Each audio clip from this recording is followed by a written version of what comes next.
Good evening and good morning. Welcome to Pain Institute of Indonesia. My name is Nadia. On behalf of the organizing committee, we would like to extend our thank you for everyone who have joined in this digital dialogue of Interventional Pain Update Series 6. We would also like to greet everyone who have followed us from episode 1 and thank you for joining us. We honor to have with us today our guest expert live from Brazil, Dr. Ana Carolina Braz Lima, MD, from Rio de Janeiro. Today's webinar is brought to you by Pain Institute of Indonesia and supporting organizer by Esculap Academy, a background company. We would like to convey important messages and a guideline. Please note that your microphone is mute throughout the session. Please post your question in the Q&A section anytime throughout the session, and this session will be also recorded. For today's agenda, first of all, welcome and guidelines. After this, there is opening remarks by Pain Institute of Indonesia. And after that, we will start Sympathetic or Block Chronic Pain by Dr. Ana Carolina Braz Lima, MD. We also have question and answer with panel discussion and then closing remarks. Okay, faculty of today, Dr. Ana Carolina Braz Lima. Good morning, Dr. Carol. How are you? Good morning, Linda. Good morning, Carol. I'm fine. And you? I'm fine too. Great. And without further ado, ladies and gentlemen, please welcome our moderator of Yosi Asmara Pen Talk, Dr. Yosi Asmara. Please, Dr. Yosi, the time is yours. Okay.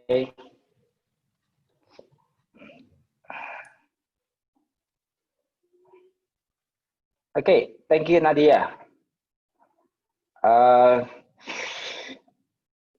Thank you, everyone.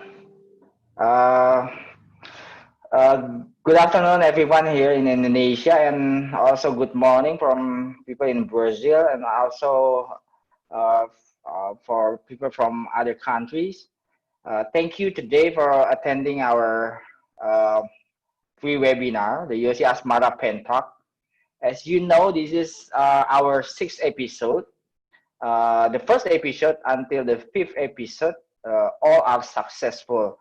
Thank you for the enthusiast participant, and also because of our great speakers.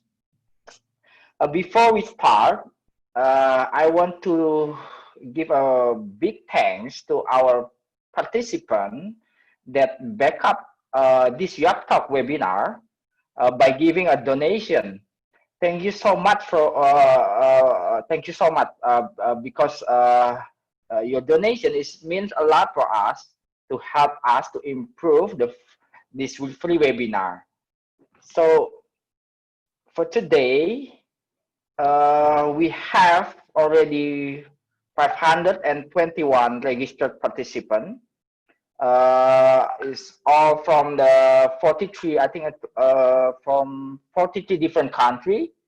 And today we are going to talk about and discuss about the sympathetic block for the chronic pain. This is a very interesting topic because as a pain physician, usually we deal every day with the chronic pain. Some of it is very intractable, like cancer pain or sympathetic mediated pain. So I think it is going to be an interesting topic, and I think we're going to have a good discussion today. So today I have a special guest. She's a friend of mine from Brazil, Dr. Ana Carolina Braz Lima, MD, FIPP, CIPS, and ASRA-PMUC. I hope today Prof. Sudhir can join us too. I will read the CV of the Dr. Ana. She's a pain physician from Brazil. He got a fellowship in interventional pain medicine from Singular in 2015 and got a FIPP certificate from WIP in 2017 and also certified of international pain sonologist CIPS from WIP in 2018 and also pain musculoskeletal ultrasound certified from PMUC, ASRA from America in 2018. She now working in the Lotus Pain Management Center in Rio de Janeiro, Brazil. And she also, you know that she's also a regular faculty in Pain School International in Hungary. So, hi Anna. Hi, Yossi. Hi, Thank how you are for you? having me. I'm fine. Okay, so the time is now yours, Anna. So let's start the presentation from yours. Thank you. Okay, The time is yours. thank you.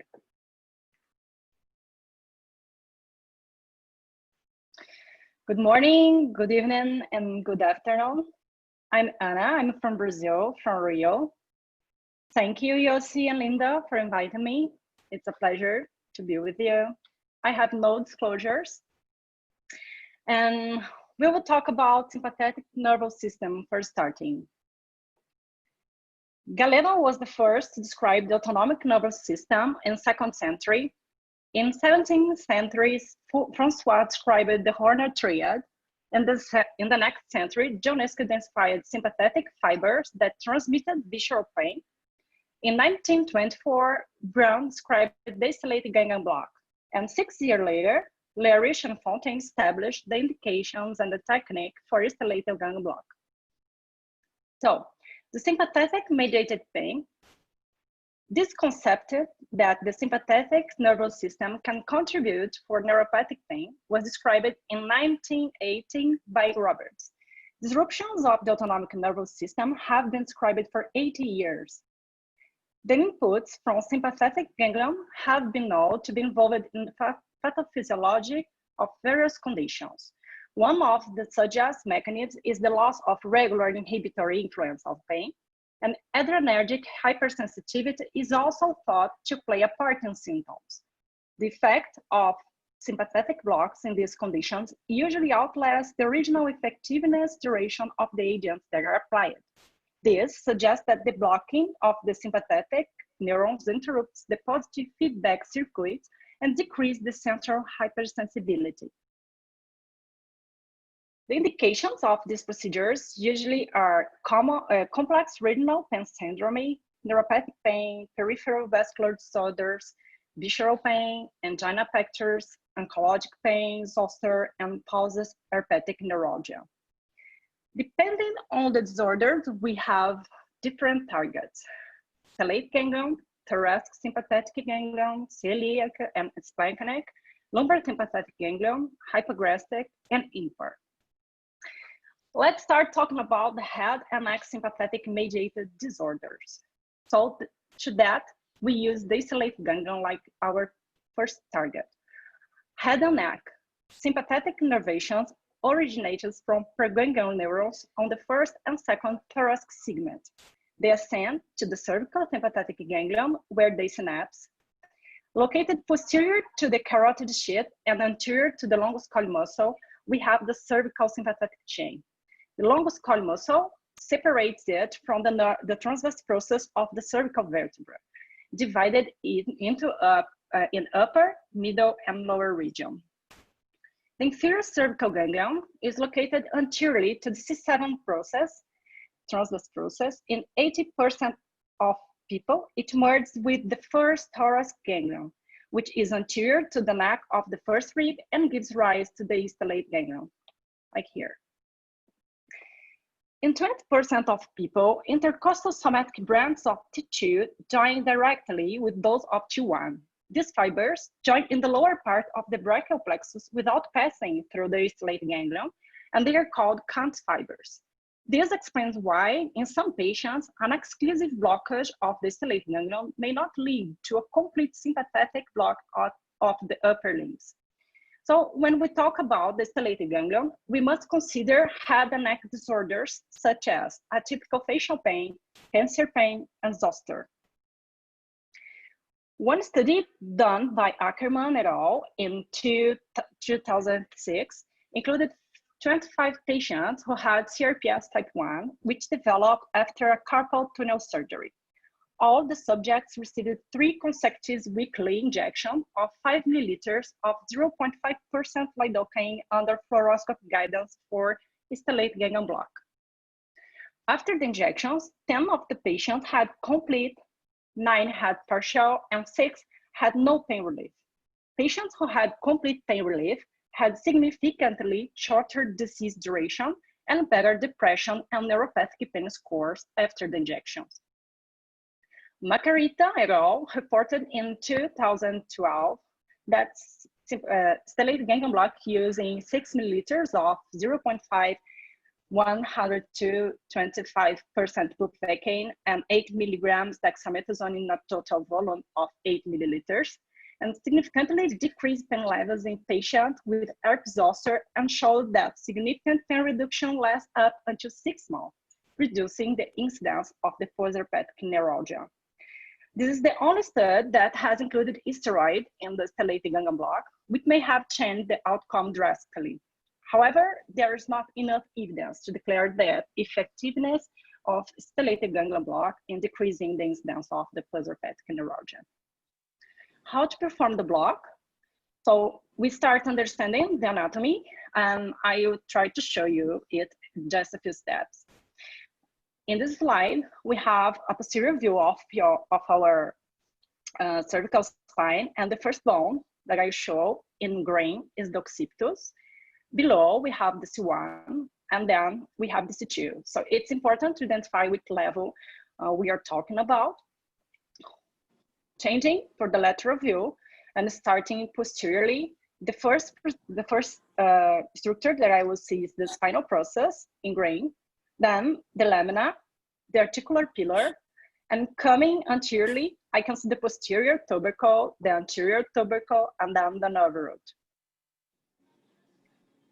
In the anterior part of our cervical spine, we have to be careful with the vertebral artery at C7 level because it's not inside the vertebral foramen.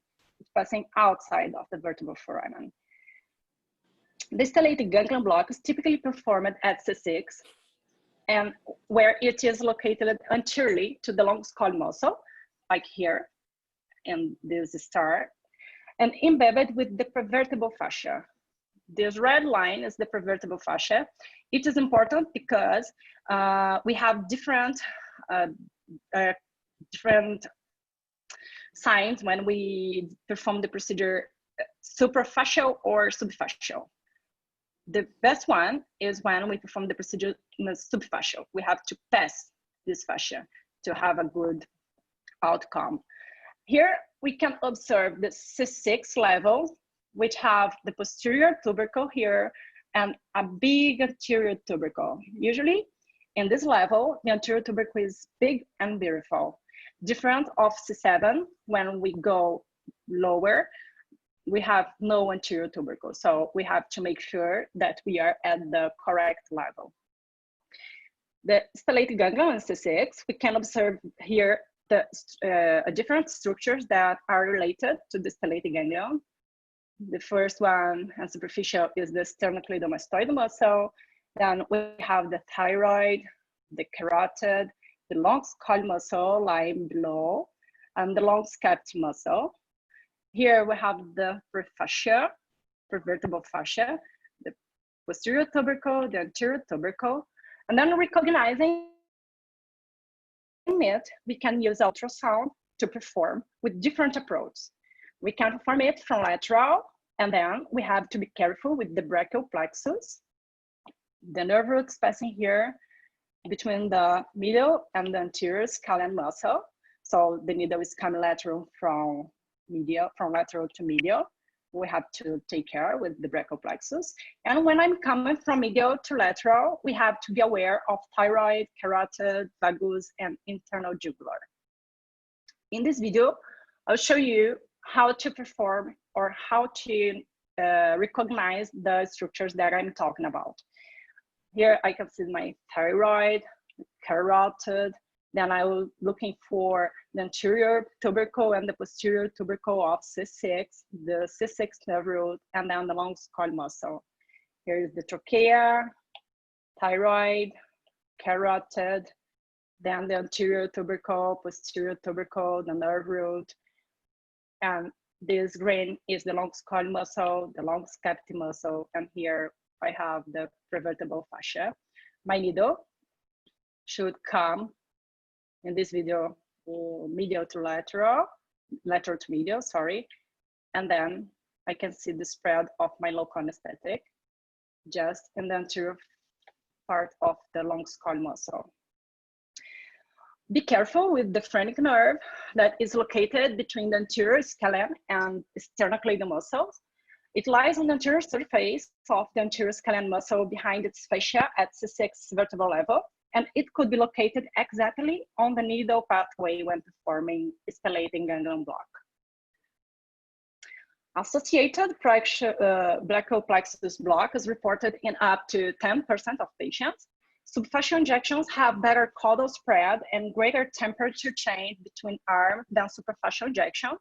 So superficial injections may be associated with more cephal, medial, and anterior spread of local anesthetic, increasing the risk of hoarseness, likely secondary to contact with the recurrent laryngeal nerve.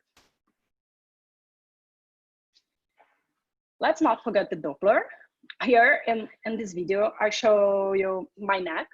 So what's important to recognize is that we can have a vertebral artery totally exposed at C6 level.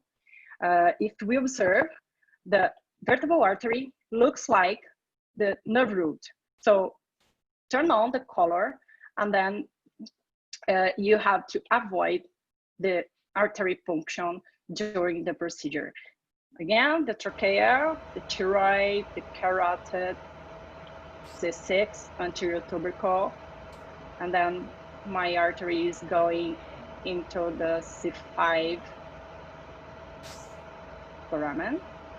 Then I'm going back, down, and then again, the vertebral artery here, the nerve root here, and I turn the color just to identify it. Fluoroscopic technique. I prefer use ultrasound, but it's described for a long time. And the targets are C6 or C7 level. With the patient supine with slight extension of the neck, the vertebral bodies of the transverse process of C6 or C7 on the ipsilateral side of the ganglion are identified fluoroscopically. A needle is inserted until the contact is made with the anterior vertebral body of C6 or C7. After the needle contacts the transverse process, it is withdrawn slightly, and up to 1 milliliter of non-ionic contrast is injected to confirm. The contrast column should be seen to extend in both cephal and caudal direction on the ipsilateral side of the spine. Clinical signs of successful stellate ganglion block is Horner syndrome, pitosis, meiosis, and ophthalmos, presence of a stuffed nose, increase of the surface temperature on the ipsilateral side of the block. In general, complications are rare. However, they are extremely serious. Various technical complications described with stellate ganglion block include injury to the vessels and nerves along the path of the insertion of the needle, injury to the brachial plexus, trauma to the trachea and esophagus with mediastinal and surgical emphysema, injury to the pleura and lung with pneumothorax, hemothorax, and bleeding and local hematoma. That's why we prefer to use ultrasound to perform the stellate ganglion. Chemical neurolysis, if good, but not temporary relief occur with a stellate ganglion block, a chemical neurolytic block may be appropriate. Small volumes of neurolytic solution have been used to create longer lasting sympathetic blocks.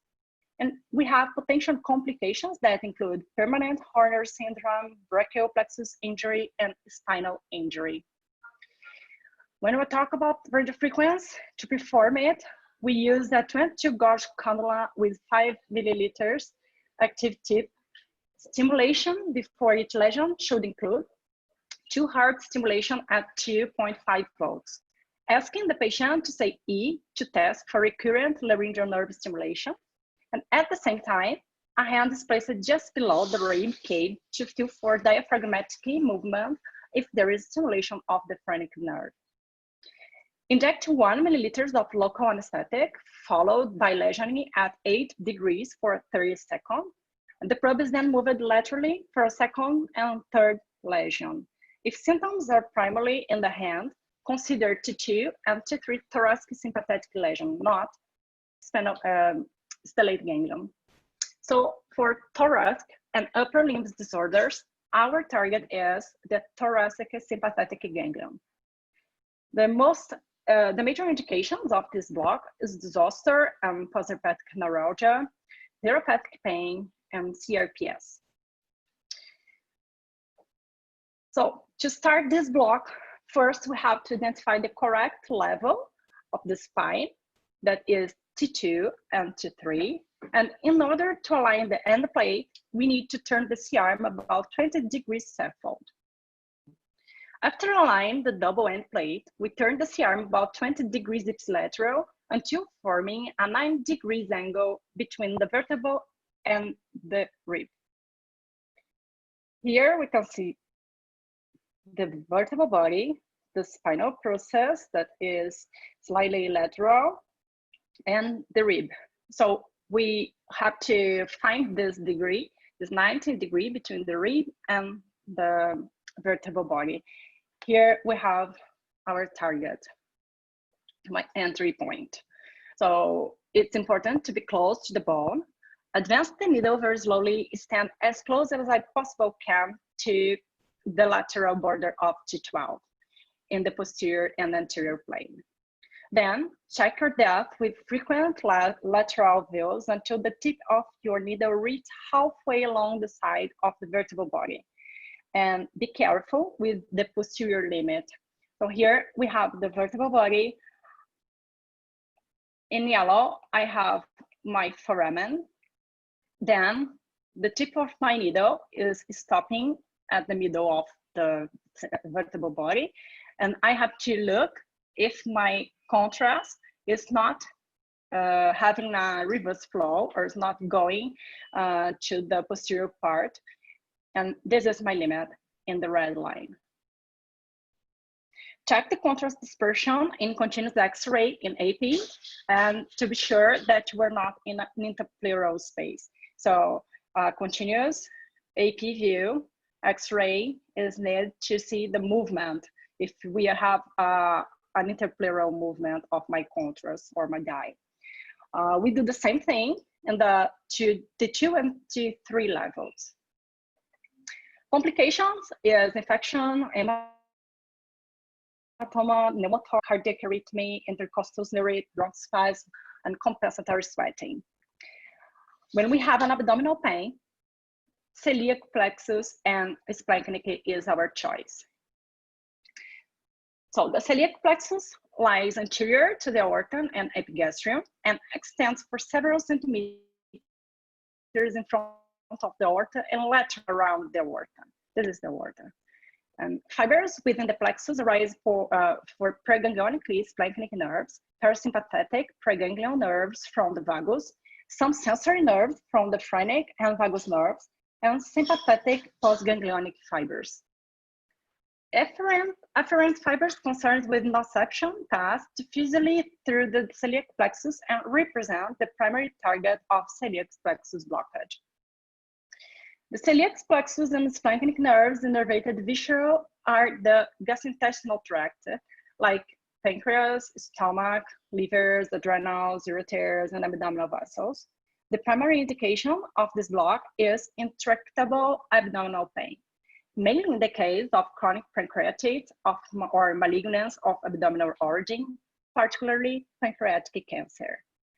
There are two main approaches to apply the celiac plexus blocks: anterior and posterior approach. In the anterior, a needle is inserted through the anterior abdominal wall directly into the region of the celiac plexus, and a neurolytic agent is injected into the anterocrural space. The posterior transcrural approach, that is the one that it's my choice,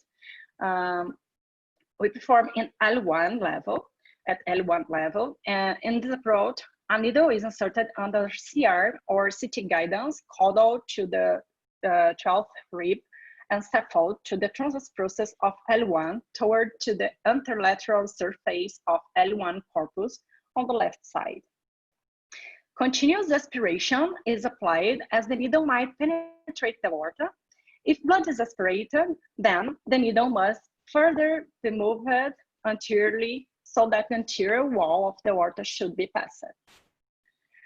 Contrast distribution should be on both sides of midline over the anterior surface of the aorta. We have the anterior surface of the aorta, and then we have the contrast, the midline. For a successful block, 30 to 60 milliliters of a neurolytic agent, commonly alcohol, is injected into the anterocrural space.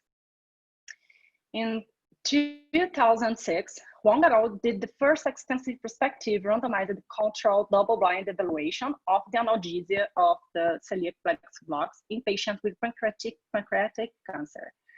Their study included 1,101 patients who received systemic analgesic treatment. One group received a celiac plexus block with 10 milliliters of absolute alcohol, while the sham group only received intramuscular and subcutaneous injections. The results showed that the patient's intensity was significantly less in the first week after the injection when compared to the control group, and continued to be less in the treatment group every week during 24-week follow-up period. Majority of the reported complications are transient and minor, with back pain being the most common one, followed by orthostatic hypotension and transient diarrhea. Other severe complications of celiac plexus block include neurologic injuries such as monoplegia and anal and bladder sphincter dysfunction, pneumothorax, arterial injury, local hematoma and pleuritis, transient hematuria, pericarditis, intervertebral disc injury, and heteroperitoneal abscess. There are several reports of spinal cord injury after this block, even with endoscopic ultrasound guidance. It is thought to be a result of the spinal cord ischemia due to embolic occlusion of Adam-Quick's artery or vasospasm in radicular arteries. This is rare, but a severe complication and an important limit factor of utilize this block in patients with benign pathologies. Recently, endoscopic ultrasound has become a preferred approach since it defines the plexus and adjacent structures in detail. The splanchnic nerves, its preganglionic fibers from T5 to T9 coalesce to form the greater splanchnic nerve. It will pass through the diaphragm and synapse onto the celiac plexus. Preganglionic nerves from T10 and T11 join together to form the last splanchnic nerve and subsequently converge to form the celiac plexus. The least splanchnic nerve arises from the T12 sympathetic ganglion and course through anterior to join the celiac plexus too. So splanchnic plexus neurolysis can also be applied in patients with upper gastrointestinal cancer like the celiac. Thoracic splanchnic plexus is made up of paired nerves that arise from thoracic sympathetic trunk and pass the diaphragm to join the celiac plexus. It can be blocked with fluoroscopy or CT guidance. To start this block, we first have to identify the target. The patient's prone place is placed prone, and T12 and T11 vertebra is localized. You can rotate this arm about 15 degrees away from the spine, so as better to delineate the costovertebral angles, like here. Your entry point is the lateral border of the T11 and T12 at the costovertebral angle. So we identify the target, and then to 22 gauge needles are directly bilaterally to the anterolateral portion of T12 and T11 to reach the splanchnic plexus. So it's a bilateral procedure. In the lateral view, I have to tap my depth frequently until the tip of my needle reaches the junction of the anterior 1/3 and posterior 2/3 of the vertebral body. Both needles should be placed medially against the vertebral body to ensure avoiding pneumothorax, that it's a possible complication. In an AP view, I return my CR to this view, and the tip of my needle should be at the lateral border of T level, like here. I have my lateral border. And my contrast should flow freely, cranially and caudally, and it not cross the midline. Recent studies show that in patients with upper abdominal cancers, the splanchnic procedure, splanchnic block, can be as efficient as the celiac one. Shrita et al. Have compared the efficacy of the splanchnic versus celiac in 79 patients with inoperable gastrointestinal tumors, and both patients group had significant improvement in pain, while the splanchnic had less complications and had better social and cognitive improvement during the 6-month follow-up. We can perform the radiofrequency lesion. Once the needle is correctly positioned, apply sensory and motor stimulation. And if the sensory and motor tests are satisfactory, carry out the RF lesion at 80 degrees for 9 seconds. Then I rotate the needle through 108 degrees and carry out another lesion. So moving to the other topic, when I'm talking about the lower limbs, I have to think in the lumbar sympathetic block. This is my target. And the major indications are CRPS, phantom limb pain, herpes zoster, orthopedic neuralgia, neuropathic pain, and cancer pain. The lumbar sympathetic chain consists of 4 to 5 paired ganglion that lie over the anterolateral surface of the 2nd through 4th vertebra. So here is the vertebral body, here is the anterior part, and then lateral and anterior, we have our lumbar sympathetic chain. It is very closely related to the lumbar vessels in the concavity of vertebral body, and the psoas major muscle is lateral to the sympathetic chain. In this picture, we have the aorta here. In red, we have the sympathetic chain, and then, here in blue, we have the sympathetic chain, and then we have the vessels and the nerve root and the psoas here. And in this slide, we have a sketch of a standard specimen of the sympathetic trunk based on results of Murata study. And the sympathetic trunk runs on the anterior surface of the vertebral column from the L1 to L4 levels and pass to the lateral side of the L5 vertebra. That could be a target too. The L2 ganglion is situated at the junction of the lower third and upper 2/3 of the L2 vertebra. There are 3 ganglions situated at the junction of the lower 2/3 and upper third, and L4 ganglion is variable in the position. Lumbar sympathetic blocks performed utilizing techniques described by various individuals. And I will describe the Gauss technique. That is one that I use in my practice. So in this technique, the patients are usually placed prone with a pillow beneath the lower abdomen and the hip to reduce the lordosis. Then I give a caudal oblique to square the end plate. So I have to see a single line, like in this picture. In the left one, I have a double end plate, and the right one, I have a single line. So I squared my end plate. Then an oblique view is obtained until the spinal process reaches the lateral limit of the vertebra and the entry point is marked. It is crucial to get the needle as close as possible to the edge of the vertebral body. So I advanced it gently. An AP view of the lumbar spine is obtained and the tip of the needle is advanced so that it comes to lie just medial to the lateral border of the vertebral body. And in the lateral view, This spine is obtained to ensure that the tip of the needle has reached the anterior edge of the vertebral body in the zero, not passing it.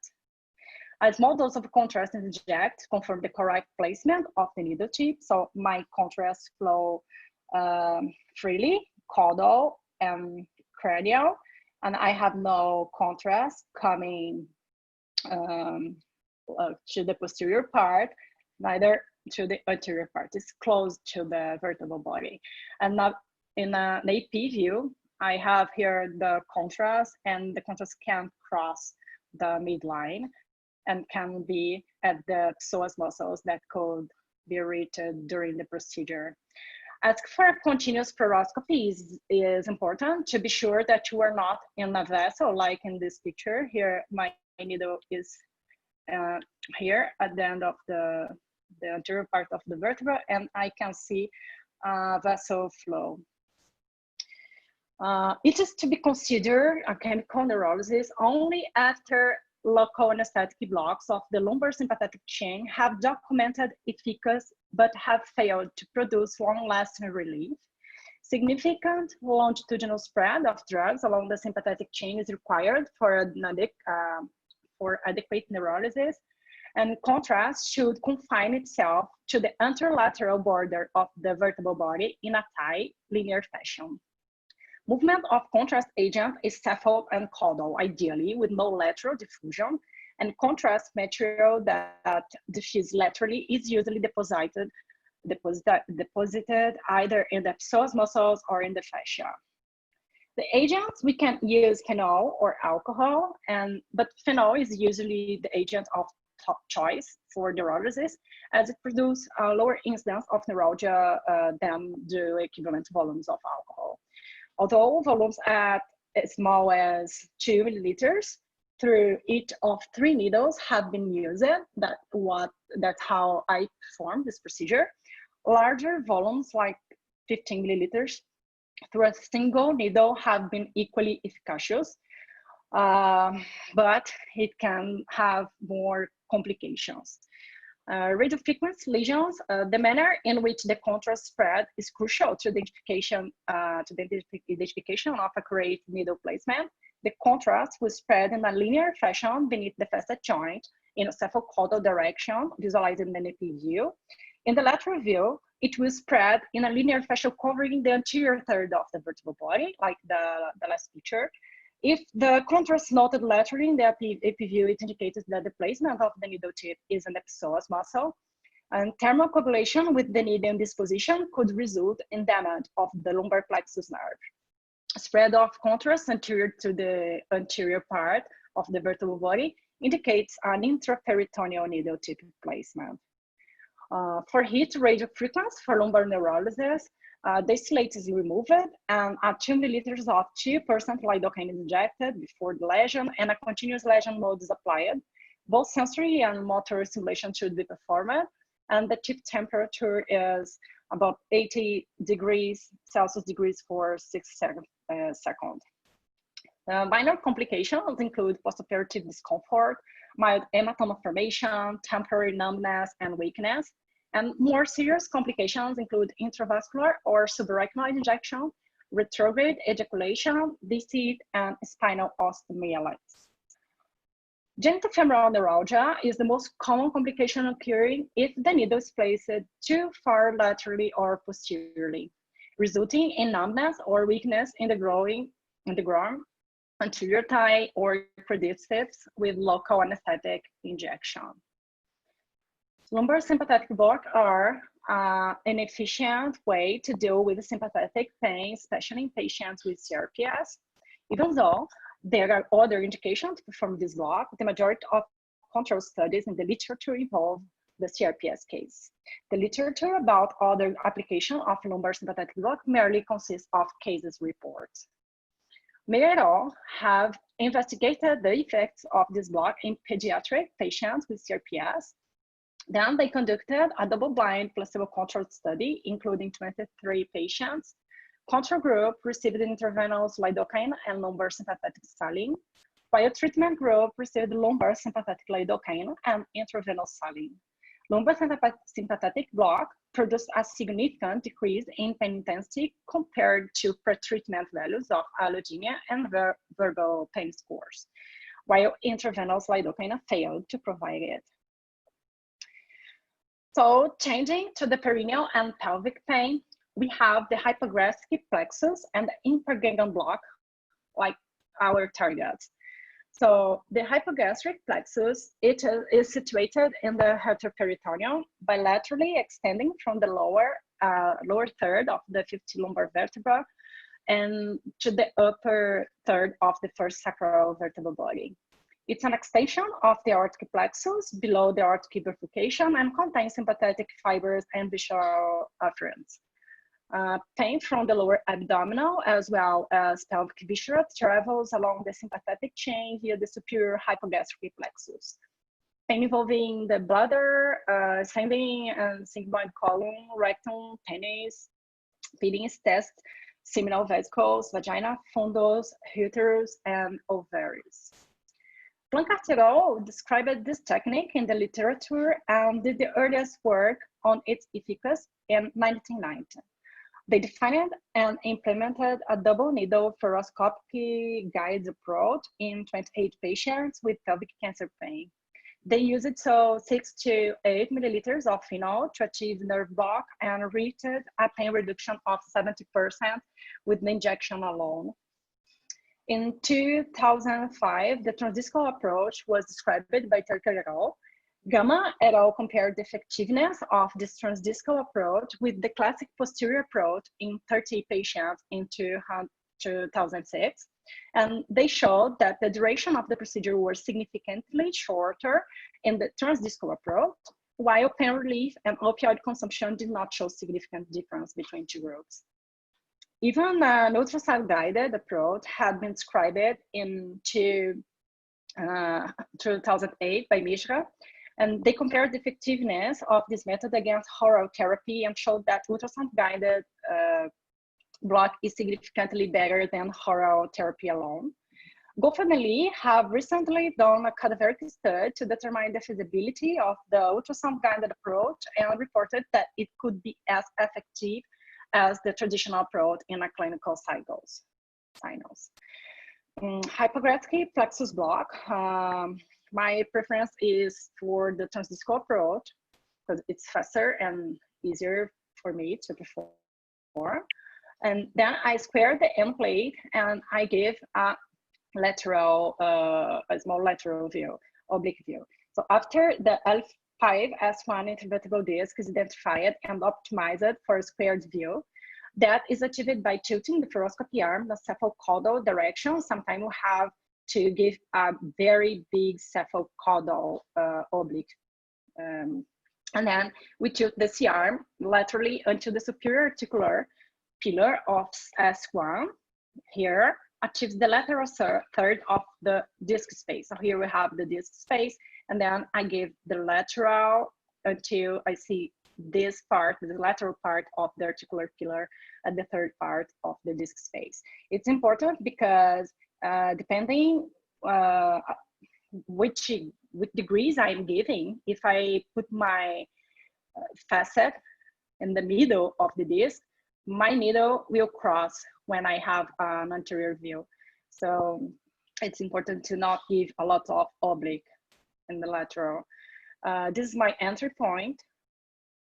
This is my needle. I have to use a big needle because I have to pass through the disc and reach the anterior portion of it.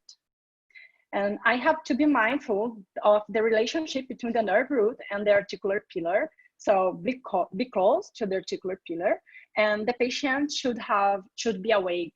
And if something wrong happens, if I touch the nerve root, the patient will tell me. When you feel that you are already into the disc, ask for a lateral view and check the depth. So advance it gently in the lateral view through the disc until reach its anterior portion limit. So here is my needle into the disc, and this is my anterior portion. Then I will apply resistance technique force. At this point, we use the loss of resistance technique with a syringe containing contrast. Then when I lose the resistance, I will see my dye. check the needle position in AP view, and if it is in the center, like in this picture, at the center of L5NS1 vertebral body, I can do a single injection. But if I'm not at the center, like in this picture, I have to do a second function to ensure that I will have a bilateral blockage. So I will do my injection here and an injection here. Sometimes my first needle cross the middle line and the second one stop in the center. So I forget the first one and I only inject in the second one that is in the midline. The majority of the studies report transient or no complications for the superior hypogastric block. And we can include iliac vessels injury, rectal puncture, disease, hematoma, infections. And then the last block that I will talk about today is the impaired ganglion block. And this block is also known as the ganglion of Walter, and is found on the ventral surface of the coccyx, where it forms the caudal origin of the bilateral sympathetic chain. It can be found anterior to the sacrococcygeal joint, the cox, or the tip of the cox. So I have some different places where we can find this ganglion. The ganglion is said to supply enough septated sympathetic fibers to the perineum, distal rectum, perineal region, distal urethra, vulva, scrotum, and the distal third of the vagina. It also supplies sympathetic innervation to the pelvic viscera too. And this block has first been described by Plancart also in 1990, initially to treat sympathetic pain of malignant origin. Since then, it has also been used to alleviate other benign cause of intractable perineal pain like coccygodynia. The first described approach to treat ganglion impair was through anococcygeal ligament until the needle reached the anterior of the sacrococcygeal joint. So I have a curved needle and then I come here and I have to reach this part in front of the sacrococcygeal junction. Next, the trans-sacrococcygeal approach was defined since it required less expertise and provided a shorter needle path and a more direct approach. In some patients, sacrococcygeal joint can be fused, preventing a direct approach. So for this case, we have to choose the paracoccygeal approach and to reach this ganglion. In this picture, I show you a lateral view of the sacrum, and then we have the anterior part of the sacrum, the posterior part of the sacrum, the failure at S4 of the posterior part, and then the S5, and here I have the sacrococcygeal ligament, like here, the anterior part of the sacrum, the posterior, the S4 failure, and then the sacrococcygeal after S5. So here is my target, like here above, below S5, I have the cox, so the sacrococcygeal ligament. Here it's like a disc, it's not a disc, it's a ligament, but it seems like one. And then I go with my needle and I have to pass this sacrococcygeal ligament, like here. And then pay attention with the anterior limit, because we have here the rectum, and it's important to don't puncture it. And then I have to stop my needle when I lose my resistance. And then I have my contrast here, and this is the corrected dispersion going up and down. Remember to check it in AP view to make sure that you are in the midline and not lateral to this structure. The complications of this block are rarely reported, but can include motor, sexual bladder and bowel dysfunction, perforation of rectum and sciatic nerve impingement, and infection. So it's a very big subject to talk about, and I decided to show you 3 cases that I think that it's very interesting. And the case 1, all of them are I'm talking about lumbotental sympathetic block. The first one is a 30-year-old man who had suffered mild trauma to his left foot in January last year and evolved with CIPS. He couldn't step on it, and he couldn't let anything touch the region. Then this is the day of the procedure. In the left picture, I have this patient on October when I first met him, and this is the foot that it's injured. Here is in the day of the procedure, and we can see that he can't touch, and he can't take a shower or use anything in this feet.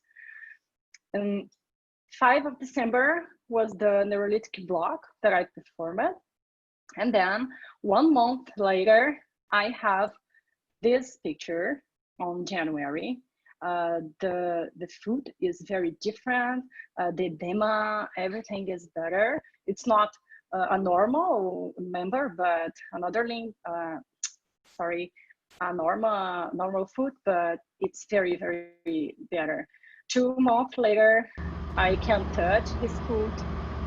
He can bear it his weight on his foot, and he can use wear sandal. He is okay until now, and about nine months after the sympathetic block, he's fine.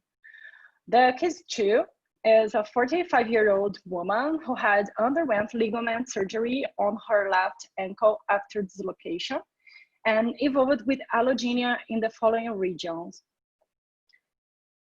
So all these regions was painful, but the major one is here. And then I decided to perform a sympathetic lumbar block to understand if the sympathetic nervous system has any contribution with her pain. And the local sensitivity was tested 40 minutes after the block was performed without sedation. And then I haven't any allodynia here after the block, and I can see that the most important part of her pain is only in this area. So it's easier for me now to decide how to treat it. The last case is a patient with a CIPS in her right lower limb. It's a Dr. Charlie's patient with an extraordinary allodynia and severe myoclonus. She underwent a sympathetic lumbar block. So he touched his feet, and this is the myoclonia, and the myoclonia is grow, and it's almost impossible to stop it. And 30 minutes after the lumbar sympathetic block, without sedation, we can touch, and the allodynia was gone.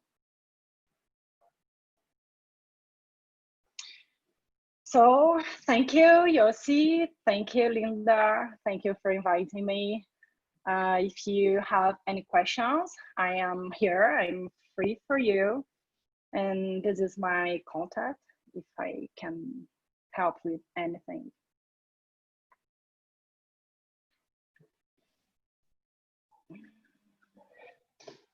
Okay, Carol. Hi, Yossi. Nice presentation. Good presentation. So now we came to the Q&A section. So I will read it. We have so many questions here. There's a question here first. The first question is from Dr. Sunny Lee. He's from Hong Kong, I think. Dr. Sunny, can we hear? Hello, Dr. Sunny. Dr. Sunny. Hello. So, okay. Taylor, there is a question from Dr. Sunny from Hong Kong. Okay. The question is, can we usually see the phrenic nerve with the ultrasound? Yes. it's not too easy, but I show you the picture here. Let me. I don't know if it, can I share the Yes, if you can share, you can share it because you are sharing your. now. It's present. It's not allowed for me. Sorry. Okay. Okay. Now you can share it. Okay. I always speak so far. Sorry, so fast. Let me show you the Phrenic Nerve. Okay. It's easy to see here. Here we have the place where we can find the Phrenic Nerve. So it is located between the anterior scalene. Here we have the anterior scalene and then the middle scalene. Yeah. So the anterior scalene and the sternocleidomastoid muscle. So what I do is I find the C5. Here we have C6, but usually I start at C5, and then when I see C5, I can look to the Phrenic nerve, like being separated it and going in the anterior part of the anterior scalene muscle. Like here, this is the Phrenic nerve. Okay, I find it in C5 and then go down, and at C6, it did this pathway and lying here. It's not easy to find, but I always try to find it when I going with my probe up and down, and if I see some structure walking in here, I think that it's my Phrenic nerve. I only can say that it's the Phrenic nerve if I stimulated it. Okay. It's usually it's easier when we do the nerve pressing from the C5, right, Carol? Yeah. Using It's ultrasound. easier at C5. Yes. You can explain it better than me, Yossi. No. Yeah. I usually do that I tracing from the C5 level, and then I'm scanning down. So we try to find it below the sternocleidomastoid muscle. But if you want to do that, you have to have a good ultrasound machine. If you have a bad ultrasound machine, then you cannot see the Okay. The other question is from, Dr. We have a question from Dr. Ranjan Kumar. Okay. Linda, can we show Dr. Ranjan live? And right now we also have Prof. Sudhir here. Prof. Sudhir? Can you hear me, Prof. Sudhir?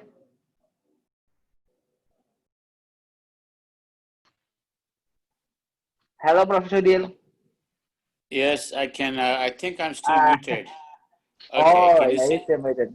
Yes, Good morning, yes. Sudhir. Okay. Hi. Hi, Professor. Oh, Anna, congratulations. This was a wonderful presentation. I really loved it. Thank you. Thank you. You're such a bright, brilliant physician, and your techniques were very good. I just wanted to comment on sacrococcygeal joint because I don't do ganglion impart through the old technique that Dr. Plancarte has described. I do transsacrococcygeal. It's a fused.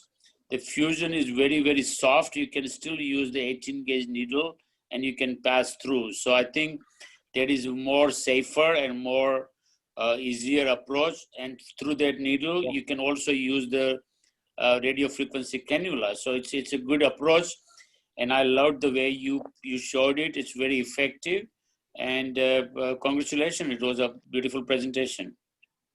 Thank you. So I do the same.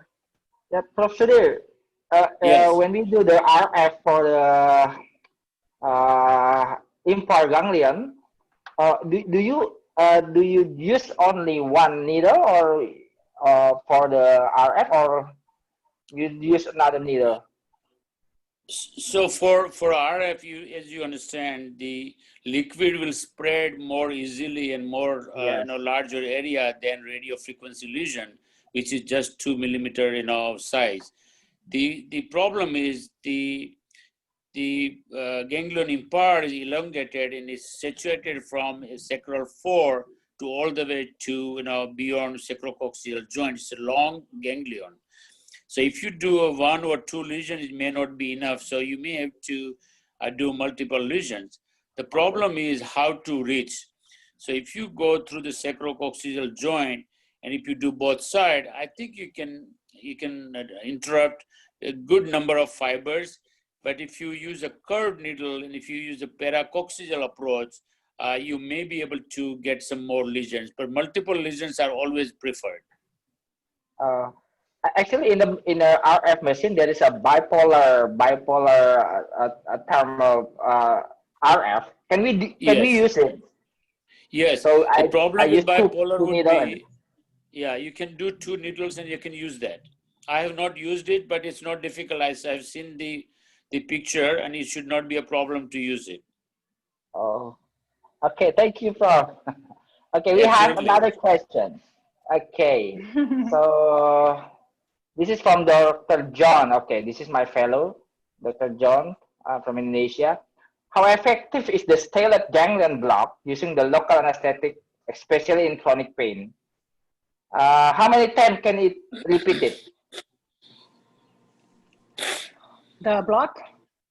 Yes, the stellate ganglion. Yeah. I think you can see the question in the Q&A section, Anna.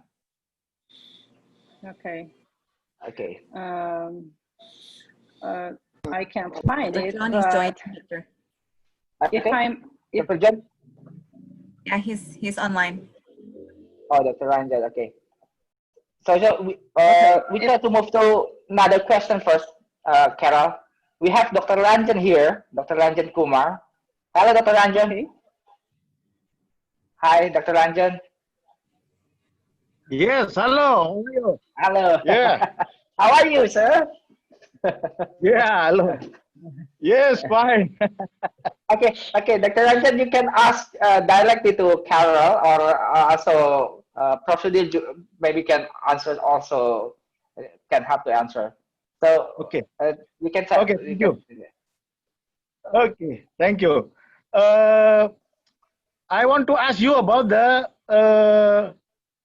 any indication neurolysis sympathetic block or neurolysis sympathetic block for the chronic limb ischemic, because vascular surgeon usually refer to us this patient. Okay, and the second question is any experience for sympathetic block patient with a heavy scoliosis, because I have the patient like that. Maybe I want to know how about the steps, like squaring, choosing the place, exact place, like that. Thank you. Okay. Let me see if I understand. The first question was about the ischemic pain, yeah, and the lumbar, the lower limbus. I have some patients, but not a lot of. From a friend of mine, a vascular surgeon, that he asked me to perform the procedure since to improve the vascularization or to improve the pain and relief. I have one case that it's good. The patient was fine with improve of pain, and the patient reported a better. It was nice, but another one, I have no difference. It's difficult. Like I use when I have a patient like a diabetic patient with neuropathy, I try the sympathetic block. If it's okay, I can perform again. I don't care about how many times I will perform it. I can do it many times. So if I do the procedure using only a local anesthetic, every target, I can repeat it or use the neurolytic agents. For the second question, I try to have a good image of the spinal to perform the procedure. If I don't feel comfortable or if I don't feel that it's safe, I ask another guy to perform it using a CT. I think it's better than try to do using fluoroscopy if I don't feel comfortable with it. Yeah, so change it to CT guidance. Yeah, CT guidance. I think it's better. Okay, that's good. Okay, Dr. Ranjan. We have another question here from Dr. John. Dr. John, can we live Dr. John? Thank you, Dr. Ranjan. Thank you. Thank you very much. Dr. Carol, this is Dr. John. He's one of my fellow. So Dr. John, you can ask directly to Carol. Yeah, thank you, Dr. Yossi. This is great for me. And thank you, Dr. Anna. Your presentation is very useful for me. And I think I go to my question, right? So I want to ask to you about stellate ganglion block. And as you know, in my daily practice, I often have a cancer patient and they have chronic pain, sympathetic mediated pain, and I usually do it about stellate ganglion block, but and then next week, and I think the pain is not relief, and my question is, how many times we can repeat it about stellate ganglion block using a local anesthetic only? Because as you know, if we're using a neurolytic agent, that is, I think, very harmful because there is so many important structure around our target. Thank you. You're welcome. It's important when you perform this block, use not too much milliliters. So to be certain that you are having improvement because you are blocking the stellate ganglion and not other structures. Okay, so 2 to 3 milliliters, it's fine. And then I know that the stellate ganglion is working. And if it works, and if I can't do a neurolysis or a RF lesion, I can do this block weekly, or I don't know. We have no problem to do this block. If I'm using a corticosteroids, so okay, I have to watch out with the doses. But if I am doing it using only the local anesthetic, I can perform it weekly or 3 days. It's not a problem. Yes. I don't know if I answered the question, or Yossi, do you have any other idea about it? Yes. Can you repeat again, Dr. John, your question? Yes, Dr. Yossi. My question is, in my daily practice, I often have a patient about cancer pain and sympathetic mediated pain, and in upper extremity such as CRPS, and then unfortunately I don't have a radiofrequency machine in my daily practice, so I only using a local anesthetic. And if I use chemical neurolytic, I think it's harmful because there is important structure around our target. And so how many times we can repeat it, perform to the stellate ganglion block? That's my question. Yes. If you only have the local anesthetic, I think that's a big problem. But But you can do the block with the local anesthetic as many times, I think, to relieve the pain of the patient. For the neurolytic agent, as I know, it is very dangerous for this area because many other structure there. So maybe it's better if I have this kind of problem, I will do the multiple times injection with local anesthetic. That's what I'm gonna do. Or maybe if the problem is only for the in the area of the upper limb, I will prefer to choose the T2 and T3 block or neurolysis. The vital structure is not much in the cervical. So I will prefer to do the T2 and T3 neurolytic with a chemical agent maybe if I don't have any RF. I think it's better we do that compared to stellate ganglion block for the upper limb extremity. As Dr. Anna mentioned before, we can use neurolytic agent, but a small amount is around 2 milliliters. I know. Do you have experience using like that? Now I usually use the RF because I'm afraid of the problem. So it's not comfortable if the patient getting worse, say. So I choose to use a safer technique. I don't know, Prof. Sudhir, maybe you have another opinion about it.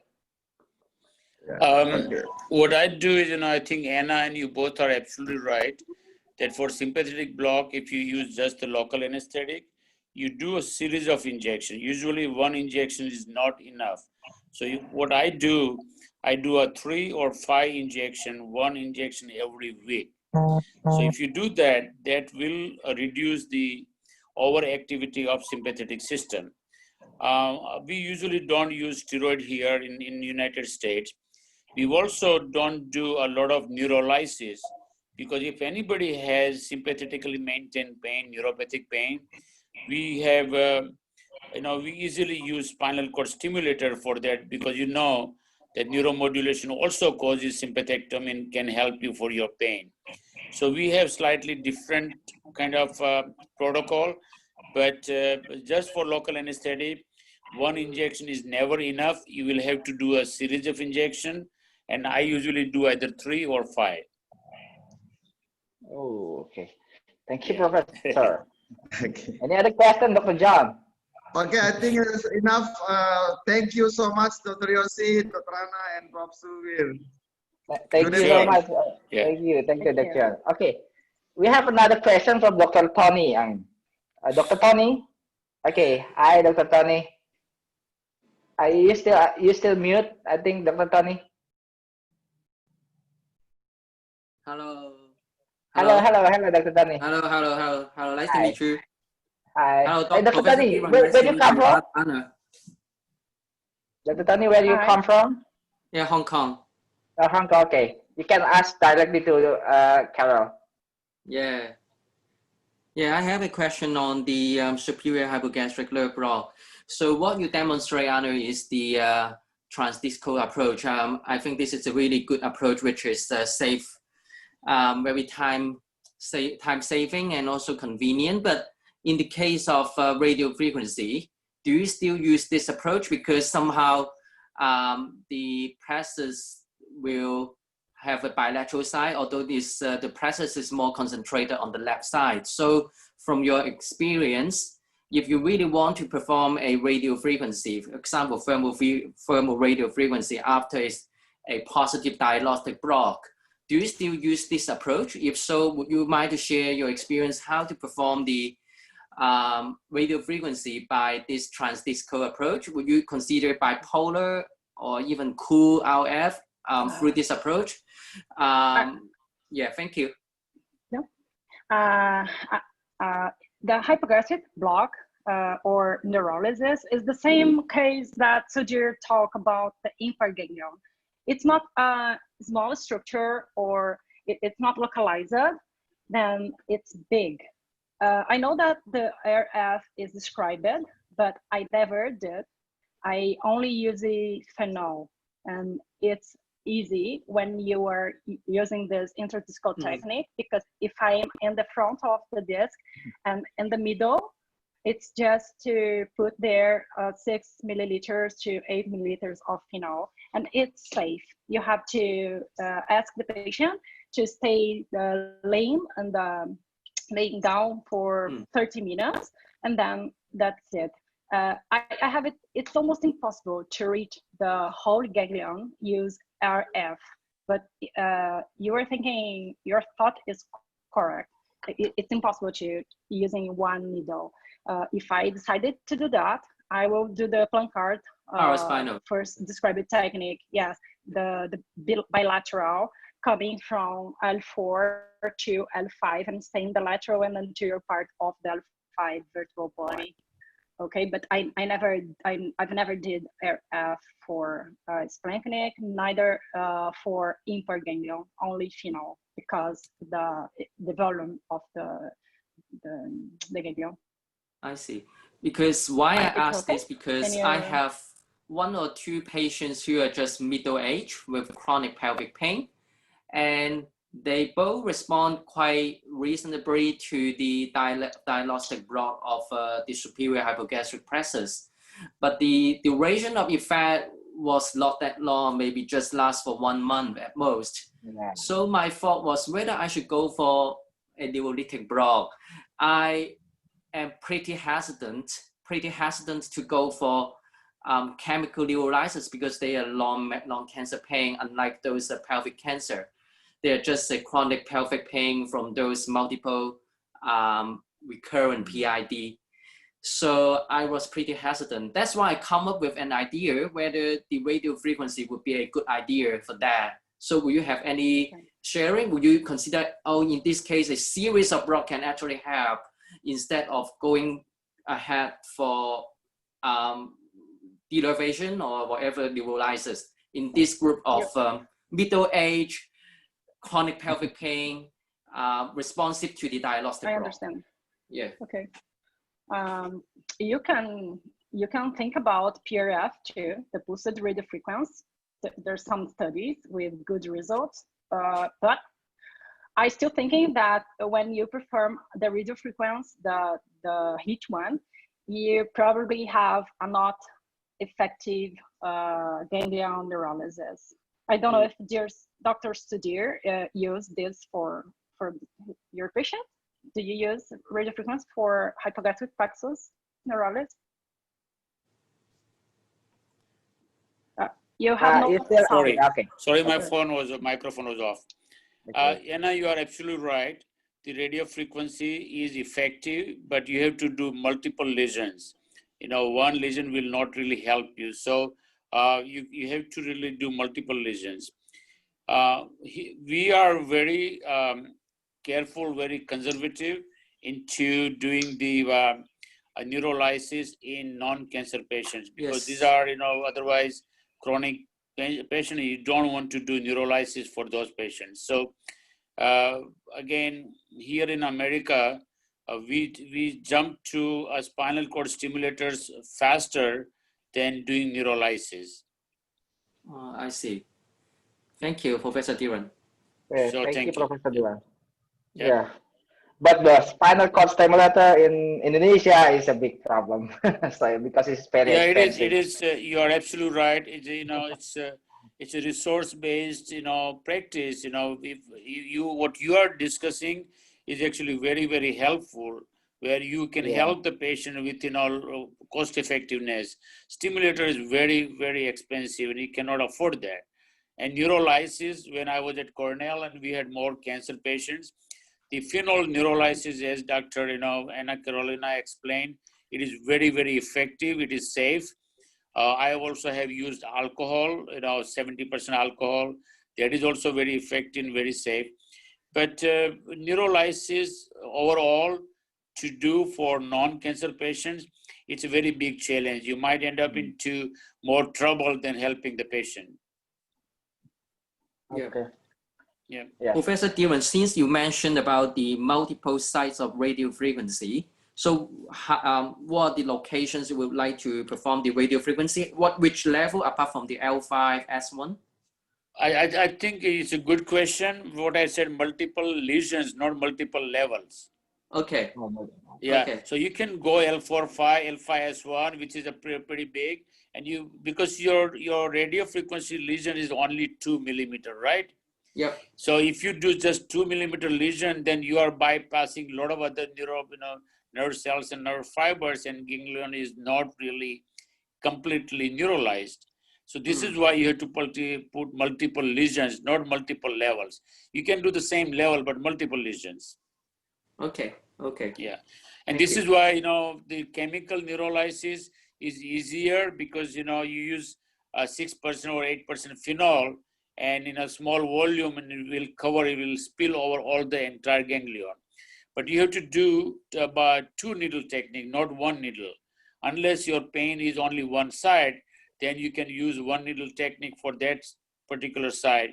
But patient has pain in all over pelvic area, and if you want to do entire pelvic area, you have to use 2 needle technique, and you have to use both sides.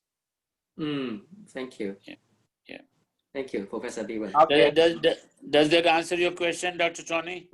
Yeah, absolutely. Thank you. Yeah. Okay. Thank you so much, Dr. So Tony. good to see you. Yeah. Nice to meet you too. Yeah. Okay, we have another question. I think it's from Dr. Novian Budi. Okay, it's already live. Dr. Novian? Hello, Dr. Novian. Hello? Can you hear me? Hello? Hello. Okay. Dr. Novian, you have question? You can ask the question directly to Dr. Carol. And if we have Prof. Sudhir here too. Yeah, thank you very much. I have a question. Can lumbar sympathetic block relieve the diabetic neuropathy, like allodynia? Yes. Okay.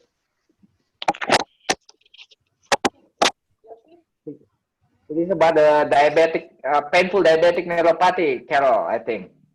Yes. Can we do the sympathetic block for the patient? I had a problem with my phone. The question was about the lumbar sympathetic block for the neuropathic diabetic pain, yeah? Yes. For the painful diabetic neuropathy. Yeah, I always try. There is no study that confirmed that it works, but I always try. Sometimes I try intravenous lidocaine before, just to understand if the patient has any improvement, but I always try to perform the lumbar sympathetic block. I have a good result in my practice, but it's like the CRPS. At the same day that I did the first case that I showed you, the guy that had a big foot. At the same day, I did another guy with the CRPS in the lower limb, and with the first one, it works very, very nice, and the second one, nothing. I had nothing improvement, no improvement. So I don't know if I answer your question, but the sympathetic block, it's not. Would have not evidence, but I always try because it's easy and can improve a lot of the life of the patient. So in my practice, I have patients that had improved with diabetic neuropathic pain. I don't know if I answered. I also have the same experience with you, Carol. So half of my patient with diabetic patient is relieved with the sympathetic neurolysis, and half of them is not working. Yeah. So I don't know with Prof. Sudhir. When it works very well, but when it doesn't work, forget. Yes. I don't know with Prof. Sudhir. Do you have any experience with the painful diabetic patient, Prof? Yes, exactly. I think I agree with both of you. The peripheral neuropathy with a diabetic patient is totally different, separate entity. What it means is now, if you go basically look into the sympathetically maintained and sympathetically independent pain, the diabetic neuropathy, the larger portion is sympathetically independent pain, meaning that if you do sympathetic block, it will not make any difference.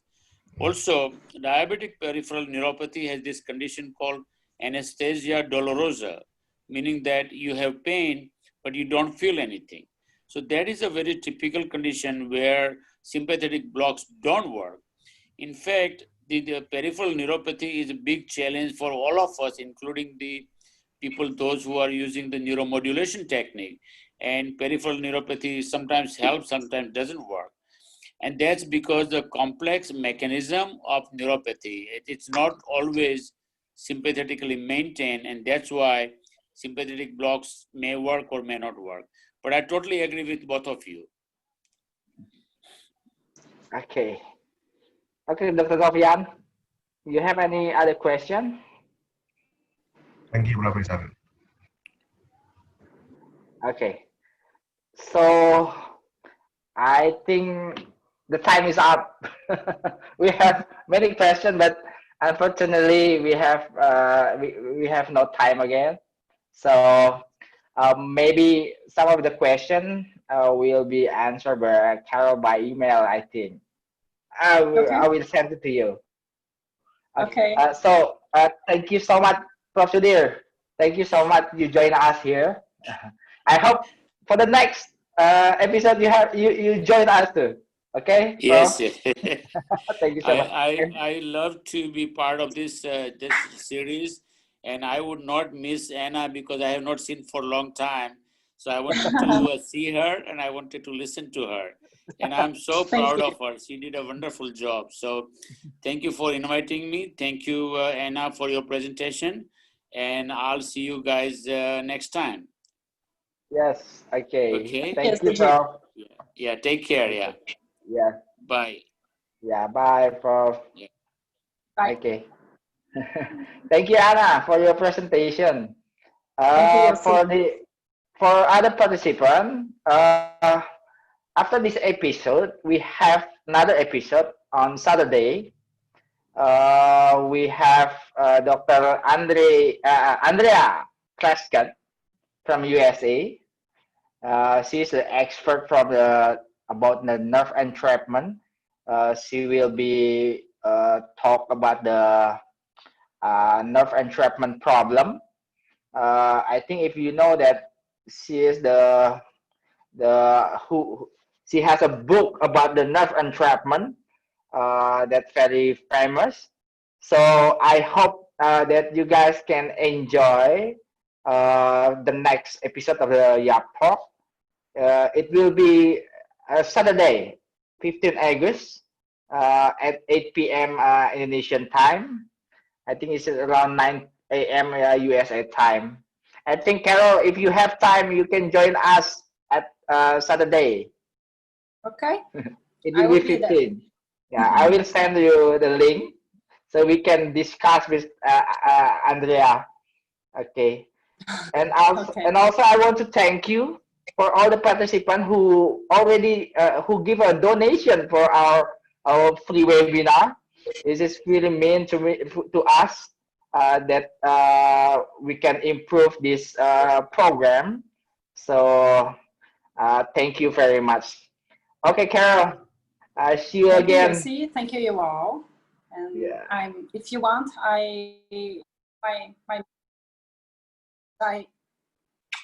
Okay. See you. Okay, so it's all done. I give it back to Linda. Maybe about the post for the.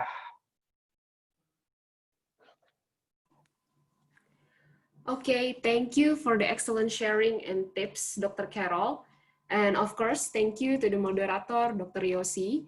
And it is very wonderful and insightful presentation for everyone.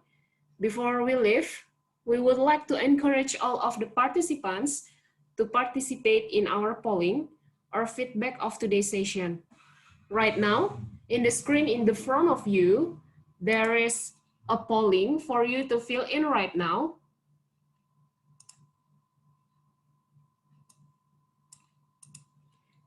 Thank you for those who have submitted the polls.